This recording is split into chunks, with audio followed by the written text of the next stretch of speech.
Good morning बच्चों। हम आज 9th क्लास का सेकंड चैप्टर करेंगे ज्योग्राफी का। हमारे लेसन का नाम है भारत का भौतिक स्वरूप। तो हम इस लेसन में भारत के बारे में जानेंगे। जैसा कि आप जानते हैं कि जो हमारा भारत देश है वो विभिन्न प्रकार की शिलाकृतियों से बना हुआ है। जैसे कि हमारे जो पृथ्वी का हमारी भूभाग है उस पर अनेक आकृतियाँ बनी हुई हैं। कहीं पर मरुस्थल बने हुए हैं, कहीं पर पर्वत हैं, कहीं मैदान हैं, कहीं द्वीप है।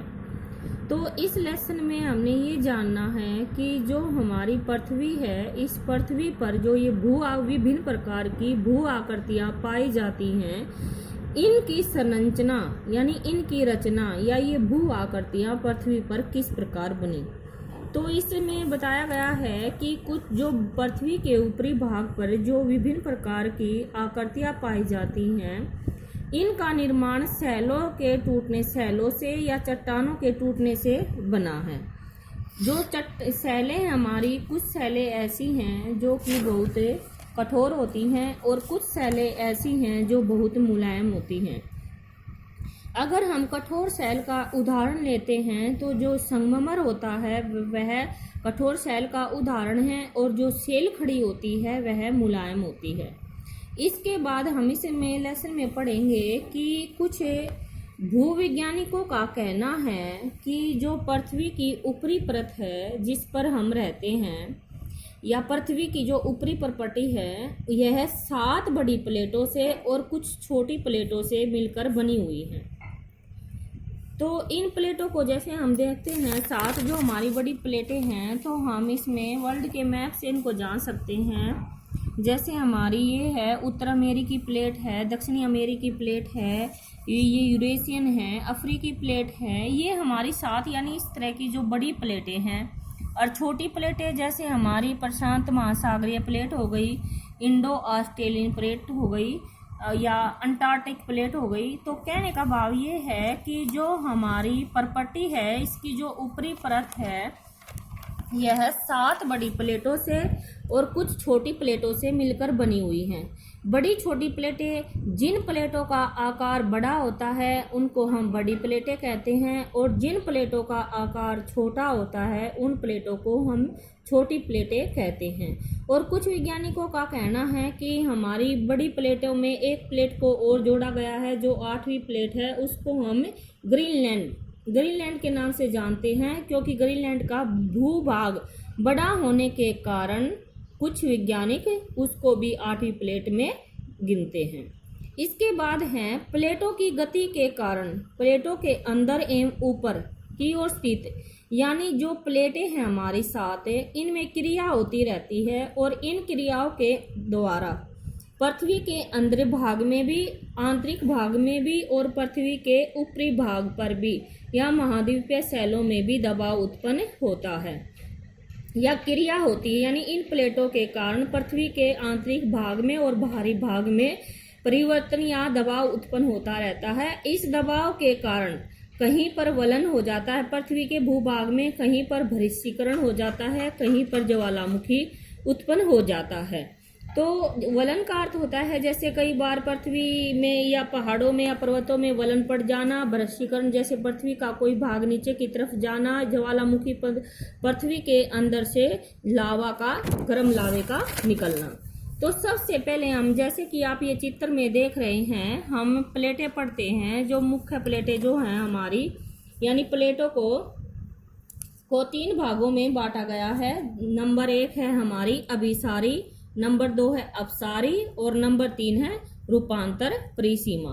तो सबसे पहले हमें अभिसारी प्लेटें के बारे में पढ़ेंगे।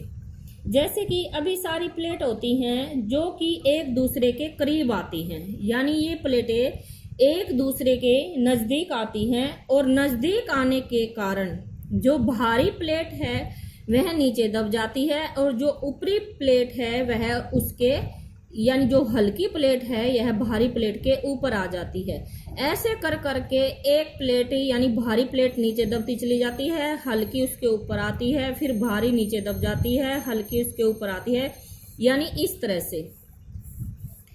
तरह से प्लेटें एक दूसरे के ऊपर चढ़ती जाती है या इससे इस प्रकार से जब प्लेटें एक दूसरे के करीब आती हैं तो पहाड़ों का या पर्वतों का निर्माण हो जाता है, पर्वतों का निर्माण हो जाता है। और जो हमारा हिमालय पर्वत है, हिमालय पर्वत का निर्माण भी हमारा अभिसारी प्लेटों के कारण ही हुआ है।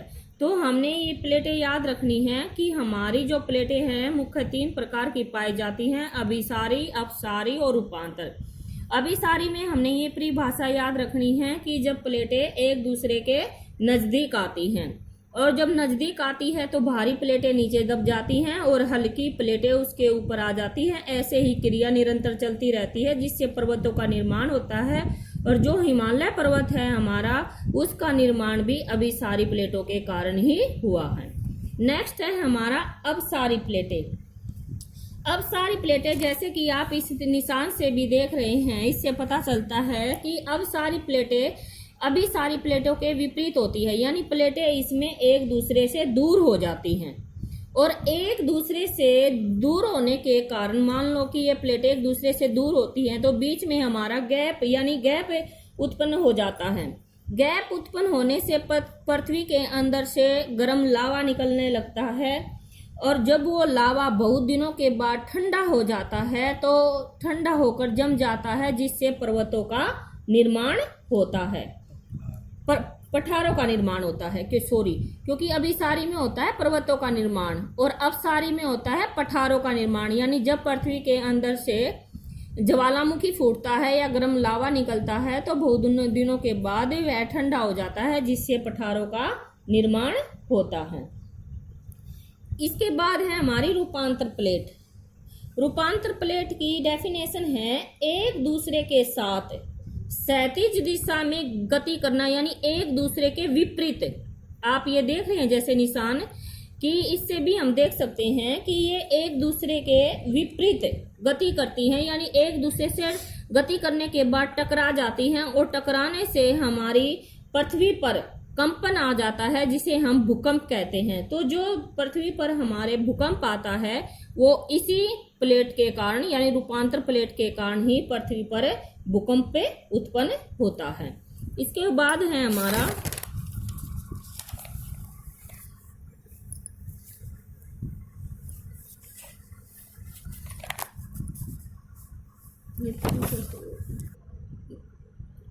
आज हम प्लेटों के बारे में ही पढ़ेंगे। कल हम हिमालय का निर्माण कैसे हुआ था उसके बारे में पढ़ेंगे। हिमालय का निर्माण कैसे हुआ।